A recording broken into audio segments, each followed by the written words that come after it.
प्यारे बच्चों, आज हम चौथे लेसन का अगला टॉपिक करेंगे जो है पैगंबर मोहम्मद का जीवन परिचय। पैगंबर मोहम्मद जिन्होंने इस्लाम धर्म की स्थापना की थी। इस्लाम धर्म के संस्थापक पैगंबर मोहम्मद के बारे में आज हम पढ़ेंगे। पैगंबर मोहम्मद का जन्म 29 अगस्त 570 ईस्वी को मक्का में हुआ था। उनके पिता का नाम अब्दुल्ला और माता का नाम अमीना था। उनके पिता एक छोटे से व्यापारी थे जो कि कुरैश कबीले से संबंधित थे। छोटी उम्र में ही उनके माता पिता का देहांत हो गया था, इसलिए उनका पालन पोषण उनके दादा अब्दुल्ला मुतालिब ने किया था। लेकिन दुर्भाग्य से 2 वर्षों के पश्चात उनकी भी मृत्यु हो गई, तो उनकी देखभाल की जिम्मेदारी उनके चाचा अबू तालिब के ऊपर आ गई। उनके चाचा ने उनका पालन पोषण बहुत लाड प्यार से किया, लेकिन उनकी शिक्षा की तरफ कोई भी ध्यान नहीं दिया गया। वो बचपन से ही भेड़ों और ऊँटों की रखवाली का काम करने लगे थे और अधिकतर समय वो प्रभु भक्ति में लीन रहते थे। जैसे वो जंगलों में भेड़ों और ऊँटों को ले जाते थे चराने के लिए, तो वहाँ पर अपने खाली समय का वो प्रयोग कैसे करते थे? प्रभु भक्ति में लीन होकर। वो बहुत ही अच्छे स्वभाव के और ईमानदार थे, इसलिए लोग उन्हें अल अमीन के नाम से बुलाते थे। अल अमीन से अभिप्राय है विश्वसनीय। उनके ऊपर बहुत अधिक विश्वास करते थे, इसलिए उन्हें अल अमीन के नाम से भी पुकारा जाता था। वो अपने चाचा के साथ ऊँटों के व्यापार के लिए सीरिया 12 वर्ष की आयु में गए और अपने चाचा के साथ व्यापार के काफ़ी बारीकियों को उन्होंने सीखा। पैगंबर मोहम्मद ने 595 ईस्वी में खदीजा नामक स्त्री से विवाह किया, जो कि आयु में उनसे बड़ी थी। जिस समय उनका विवाह हुआ उस समय उनकी आयु पैगंबर मोहम्मद की 25 वर्ष और खदीजा की आयु 40 वर्ष थी। खदीजा कौन थी जिससे उन्होंने विवाह किया था? वो मक्का की रहने वाली थी और एक धनी विधवा थी, मतलब कि बहुत ही धनी थी वो। उसने सुना हुआ था कि पैगंबर मोहम्मद बहुत ही विश्वसनीय है, व्यापार के सिलसिले में ईमानदार है, तो इसलिए उसने काम के सिलसिले में उनको अपने पास रखा और उनको व्यापार के सिलसिले में सीरिया भेजा। वहाँ पर उन्होंने बहुत अधिक मुनाफा कमाया, जिससे कि खदीजा बहुत अधिक प्रभावित हुई और उसने मोहम्मद के सामने विवाह का प्रस्ताव रखा, जिसे उन्होंने स्वीकार कर लिया और दोनों का विवाह हो गया। इस विवाह से पैगंबर मोहम्मद की बहुत ज़्यादा प्रसिद्धि बढ़ गई। उनके यहाँ पर 2 पुत्र और 4 पुत्रियों का जन्म हुआ, लेकिन दुर्भाग्य से दोनों पुत्रों की मृत्यु बचपन में ही हो गई और उनकी पुत्रियों में से जो फ़ातिमा उनकी पुत्री थी वो बहुत अधिक प्रसिद्ध हुई। उसका विवाह इस्लाम धर्म के चौथे खलीफा अली के साथ हुआ था। 619 ईस्वी में खदीजा की मृत्यु हो गई। उसके पश्चात पैगंबर मोहम्मद ने अनेक कई विवाह किए, जिनमें से आयशा नामक पत्नी उनकी बहुत ज़्यादा प्रसिद्ध थी। वो इस्लाम के पहले खलीफा अबू बकर की पुत्री थी। पैगंबर मोहम्मद को ज्ञान की प्राप्ति कैसे हुई? पैगंबर मोहम्मद, जैसे आपको पहले बताया था कि अपना खाली समय प्रभु भक्ति में व्यतीत करते थे, तो ऐसे ही वो मक्का में एक पहाड़ी में हीरा नामक गुफा थी, वहाँ जाकर ध्यान लगाते थे। सांसारिक मोह माया को छोड़कर वहाँ जाकर ईश्वर का ध्यान करते थे और इस संसार, अल्लाह और संसार की रचना के बारे में गहन विचार करते थे। उस समय अरब समाज में अंधविश्वास भी बहुत ज़्यादा प्रचलित थे, जिनसे वो बहुत ज़्यादा दुखी थे, लेकिन कुछ कर नहीं सकते थे। वो इन सब चीज़ों के बारे में सोचते और अल्लाह का ध्यान करते थे। तब एक दिन अचानक 610 ईस्वी में जब वो हीरा गुफा में अपना समाधि में व्यस्त थे, मग्न थे, तो आधी रात के समय उन्हें एक आवाज़ सुनाई दी, जिसने कहा कि अल्लाह के नाम पर पढ़ो। ये आवाज़ महादूत जिब्रील की थी। लेकिन पैगंबर मोहम्मद ने इस आवाज़ को सुनने के बाद कहा कि वो ऐसा नहीं कर सकते, क्योंकि वो पढ़े लिखे नहीं हैं, वो कैसे अल्लाह के नाम पर पढ़ेंगे। ये सुनकर उस आवाज़ ने दोबारा से कहा, पढ़ो, क्योंकि अल्लाह तुम्हारे ऊपर बहुत ज़्यादा मेहरबान है और तुम अल्लाह के संदेश वाहक हो। इस आकाशवाणी को सुनकर वो बहुत ज़्यादा प्रभावित हुए और ये रात जो है वो इस्लाम धर्म में शक्ति की रात के नाम से जानी जाती है। ये रात रमज़ान के अंत में पड़ती है। इस दिन पैगंबर मोहम्मद को इल्हाम की प्राप्ति हुई। इल्हाम का मतलब क्या है? ज्ञान की प्राप्ति हुई। तो ये शॉर्ट क्वेश्चन में भी आता है कि आपको कि पैगंबर मोहम्मद को इल्हाम की प्राप्ति कब हुई, तब आप बोलेंगे कि 610 ईस्वी में पैगंबर मोहम्मद को इल्हाम की या ज्ञान की प्राप्ति हुई, जिस समय उनकी आयु 40 वर्ष की थी, और इसके पश्चात वो पैगंबर मोहम्मद के नाम से लोकप्रिय हुए। इल्हाम प्राप्त करने के पश्चात उन्होंने सबसे पहले प्रचार करना शुरू किया और इसका प्रचार उन्होंने अपने परिवार और रिश्तेदारों में किया। इसे उनकी पत्नी और पुत्रियों ने स्वीकार कर लिया। इसके पश्चात अली, अबू बकर, उस्मान, अब्दुर्रहमान, जुबैर, तलहा, कई लोगों ने इन्हें स्वीकार किया। 612 ईस्वी में पैगंबर मोहम्मद ने सबसे पहला अपना सार्वजनिक उपदेश मक्का में दिया। सार्वजनिक मतलब बहुत से लोगों को खुले में अपना पहला उपदेश दिया मक्का में। ठीक है, उन्होंने लोगों से कहा कि अल्लाह एक है और पैगंबर मोहम्मद उनके संदेशवाहक हैं या पैगंबर हैं। उन्होंने मूर्ति पूजा का विरोध किया और कहा कि जहाँ भी मूर्तियाँ उन्हें नष्ट करवा देना चाहिए, सिर्फ़ एक अल्लाह की हमें इबादत करनी चाहिए। उनके जो अनुयायी बने या जिन्होंने उनको स्वीकार कर लिया वे मुसलमान कहलाए और उन्होंने उन सभी को अल्लाह के समक्ष आत्मसमर्पण करने के लिए प्रेरित किया। उनके धर्म का नाम इस्लाम पड़ा। उन्होंने कहा कि वो एक ऐसे समाज की स्थापना करना चाहते हैं जिसमें सभी को एक समान अधिकार प्राप्त हो और जो धर्म के द्वारा आपस में जुड़े हुए हों। इस समाज को उन्होंने उम्मा का नाम दिया। तो ये भी आपको शॉर्ट क्वेश्चन में आता है कि उम्मा से क्या अभिप्राय है, तो आप देंगे पैगंबर मोहम्मद द्वारा स्थापित समाज को उम्मा कहा जाता था, जिसमें सभी धर्म के द्वारा एक दूसरे से जुड़े हुए थे और सभी को एक समान अधिकार प्राप्त थे। पैगंबर मोहम्मद की शिक्षाओं से प्रभावित होकर, क्योंकि इनकी शिक्षाएं बहुत ही सरल थी, तो बहुत से लोगों ने इसको प्रेरित होकर इस्लाम धर्म को ग्रहण कर लिया। पैगंबर मोहम्मद की बढ़ती हुई लोकप्रियता को देखकर जो मक्का के प्रभावशाली लोग थे उनसे ईर्ष्या करने लगे। क्यों? क्या कारण था कि वो पैगंबर मोहम्मद से ईर्ष्या करने लगे? सबसे पहला कारण ये था कि पैगंबर मोहम्मद मूर्ति पूजा के आलोचक थे।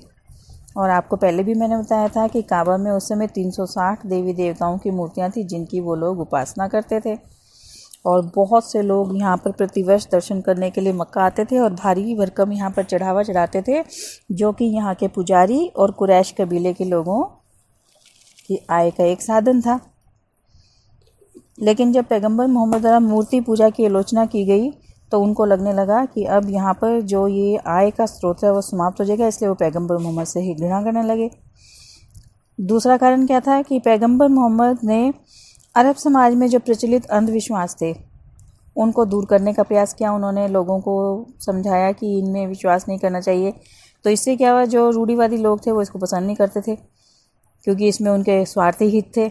इसलिए उन्होंने लोगों को पैगंबर मोहम्मद के विरुद्ध भड़काना शुरू कर दिया और कई बार उनको जान से मारने का भी प्रयास किया। इसलिए पैगंबर मोहम्मद इन सब चीज़ों से परेशान होकर 622 ईस्वी में मक्का से मदीना चले गए। 28 जून 622 ईस्वी को मक्का से मदीना की तरफ गए थे और 2 जुलाई 622 ईस्वी को वो मदीना पहुंच गए। मुस्लिम इतिहास में इस घटना को हिजरत के नाम से जाना जाता है। अब आपको ये इस शॉर्ट क्वेश्चन में आता है कि हिजरत से क्या अभिप्राय है, तो पैगंबर मोहम्मद की मक्का से मदीना जाने की घटना को हिजरत कहा जाता है। यह घटना 622 ईस्वी में घटी। इसी वर्ष मुस्लिम कैलेंडर लागू हुआ था। ठीक है, ये जो घटना थी इसने पैगंबर मोहम्मद के जीवन में एक निर्णायक मोड़ सिद्ध हुआ। पैगंबर मोहम्मद 622 ईस्वी में मदीना पहुँचे थे। यहाँ बहुत से अलग अलग वर्गों के लोग रहते थे। कुछ लोग जो पैगंबर मोहम्मद के साथ मदीना आए थे वो मुहाजिरीन कहलाए। पैगंबर मोहम्मद ने मदीना के बहुत से लोगों को अपना लिया या मदीना के लोगों ने पैगंबर मोहम्मद की सहायता की और उनकी शिक्षाओं को अपना लिया, इन्हें अंसार कहा जाता था। मदीना में प्रारंभ में पैगंबर मोहम्मद ने यहूदियों के साथ भी मैत्रीपूर्ण संबंध स्थापित किए, लेकिन बाद में उनके रिश्तों में दरार आ गई। मदीना में पैगंबर मोहम्मद ने एक मस्जिद का भी निर्माण करवाया और धीरे धीरे वहाँ पर शक्तिशाली हो गए। मुसलमान जो कि पैगंबर मोहम्मद के अनुयायी थे और मक्का के कुरैशों के मध्य मदीना के निकट 624 ईस्वी में एक युद्ध हुआ या लड़ाई हुई, जिसे बद्र की लड़ाई के नाम से जाना जाता है। अब इन दोनों के बीच में लड़ाई क्यों हुई, क्या कारण था इस लड़ाई का होने का? कई कारण थे। सबसे पहला कारण क्या था? मदीना में पैगंबर मोहम्मद के बढ़ते हुए प्रभाव को देखकर जो मक्का के कुरैश लोग थे वो इसे सहन ना कर सके। उन्होंने मक्का से तो उनको निकाल दिया था, अब उन्होंने देखा कि वो तो मदीना में जाके अब शक्तिशाली हो गए हैं, तो इसलिए अब उन्होंने कहा कि इनको सबक सिखाना चाहिए, नहीं तो ये फिर से अपना प्रभाव जमाने की कोशिश करेंगे, इसलिए वो उनके साथ युद्ध करना चाहते थे। दूसरा क्या हुआ कि मदीना में अब्दुल्ला इब्न उबैया नामक एक व्यक्ति था जो कि काफ़ी समय से चाहता था कि वो मदीना का शासक बन जाए, लेकिन जब पैगंबर मोहम्मद वहाँ आ गए और बहुत से लोग उनके शिष्य बन गए तो उसको अब लगने लगा कि उसकी ये इच्छा तो पूरी नहीं हो सकती, इसलिए वो भी उनके बदला लेने के अवसर में तलाश में था। इसलिए उसने कुरैशों के साथ जब एक संगठन बना लिया।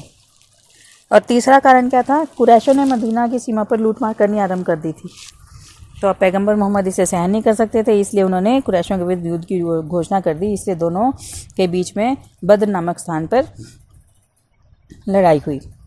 इस लड़ाई में पैगंबर मोहम्मद के पास 300 सैनिक थे और कुरैशी सैनिकों के पास 1000 सैनिक थे, और कुरैशों का नेता अबू सुफियान था। लेकिन कम सैनिक होने के बावजूद भी पैगंबर मोहम्मद ने और उनके सैनिकों ने वीरता दिखाते हुए इस युद्ध में विजय प्राप्त की और इससे मुसलमानों में एक नई आशा उत्पन्न हुई। तो बद्र की लड़ाई में पैगंबर मोहम्मद को विजय प्राप्त हुई। अब इसको कुरैश सहन करने के लिए तैयार नहीं थे, इसलिए अब इनमें एक अन्य लड़ाई हुई जिसे उहूद की लड़ाई कहा जाता था। उहूद की लड़ाई, ठीक है।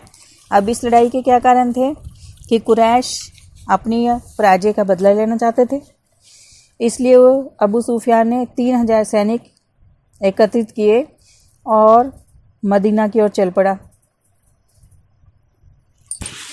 625 ईस्वी में दोनों सेनाओं के मध्य उहूद की पहाड़ी पर लड़ाई हुई, जिसमें पैगंबर मोहम्मद घायल हो गए और उन्हें पराजय का सामना करना पड़ा। लेकिन उहूद की लड़ाई में पराजित होने के बाद भी मुसलमानों ने अपना धैर्य नहीं खोया। उन्होंने अपना पराजय का बदला लेने के लिए फिर से सेना को संगठित करना शुरू कर दिया। तो अब दोनों सेनाओं के बीच में खंदक की लड़ाई हुई। कुरैशों के और मुसलमानों के बीच में एक अन्य लड़ाई जिसे खंदक की लड़ाई के नाम से जाना जाता है। अब जब कुरैशों को ये पता लगा कि मुसलमान अपनी सैनिक गतिविधियां तेज कर रहे हैं और उन्होंने सैनिक तैयारियां शुरू कर दी हैं, तो उनको लगा कि मुसलमानों को सबक सिखाना चाहिए, इसलिए उन्होंने भी अपनी सेना तैयार कर ली और 10,000 सैनिकों की विशाल सेना के साथ अबू सुफियान मदीना की ओर चला गया। पैगंबर मोहम्मद ने वहाँ पर एक योजना बनाई हुई थी। उस योजना के अंतर्गत वो युद्ध की तैयारी कर रहे थे। इसके अंतर्गत उन्होंने क्या किया कि मदीना के चारों ओर खाइयाँ खुदवा दी, गहरी गहरी खाइयाँ। 627 ईस्वी में जब अबू सुफियान अपने साथ सैनिक लेकर पहुंचा तो खाइयों को देखकर वो एकदम से हैरान हो गया कि ये खाइयाँ कहाँ से हो गई, पहले तो यहाँ खाइयाँ नहीं थी।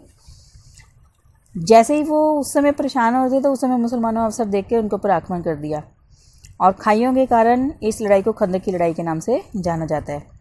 इस लड़ाई में मुसलमानों ने मक्का के सैनिकों को पराजित कर दिया और इसमें विजय प्राप्त होने से मुसलमानों का धैर्य जो था वो बहुत अधिक बढ़ गया, साहस बहुत अधिक बढ़ गया। फिर उसके बाद क्या हुआ, जब खंदक की लड़ाई में पैगंबर मोहम्मद को विजय प्राप्त हुई तो उन्होंने मक्का जाने का निर्णय ले लिया। वो अपने 1400 साथियों के साथ हुदैबिया पहुँचे। यहाँ पर उन्होंने कुरैशों के साथ 628 ईस्वी में एक संधि कर ली, ठीक है। मार्च 628 में कुरैशों के साथ संधि की, जिसे कि हुदैबिया की संधि के नाम से जाना जाता है। और दोनों ने ये कहा कि 10 वर्ष तक शांति बनाए रखेंगे और कोई भी एक दूसरे के ऊपर आक्रमण नहीं करेगा। और वहाँ के लोगों को इस्लाम धर्म में सम्मिलित होने की पूरी छूट दे दी गई और मुसलमानों को मक्का जाने की भी इजाज़त दे दी गई। दोनों तरफ से संधि की जो शर्तें थी उनके ऊपर साइन मतलब कि हस्ताक्षर किए गए और दोनों के बीच में शत्रुता समाप्त होगी और संधि हो गई। इससे पैगंबर मोहम्मद की प्रसिद्धि और भी बढ़ गई। लेकिन इसके पश्चात भी पैगंबर मोहम्मद को कुछ मुश्किलों का सामना करना पड़ा। क्या थी मुश्किलें? कि मक्का के विजय के बाद भी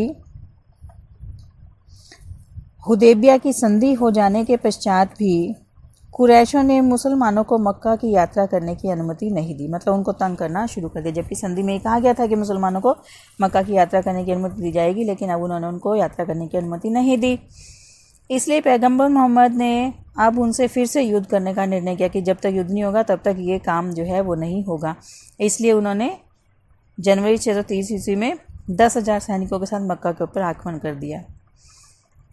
वहाँ पर जब उन्होंने आक्रमण किया तो उनका विरोध बहुत ही कम किया, नामात्र को उनका विरोध किया गया। इसलिए उन्होंने मक्का के ऊपर बहुत ही आसानी से अधिकार कर लिया और इसके पश्चात वो काबा पहुँचे और वहाँ पर जो मूर्तियाँ रखी थी, आपको बताया था कि वहाँ पे कम से कम 360 मूर्तियाँ थी, उन्होंने उन मूर्तियों को नष्ट करवा दिया और मक्का को इस्लामी राज्य की धार्मिक राजधानी घोषित कर दिया। ठीक है, तो आपको शॉर्ट क्वेश्चन आता है कि इस्लामी उनकी धार्मिक राजधानी कौन सी थी? तो मक्का उनकी धार्मिक राजधानी थी। ठीक है, और प्रशासनिक राजधानी मदीना थी। इससे पैगंबर मोहम्मद की प्रसिद्धि पहले से भी अधिक बढ़ गई।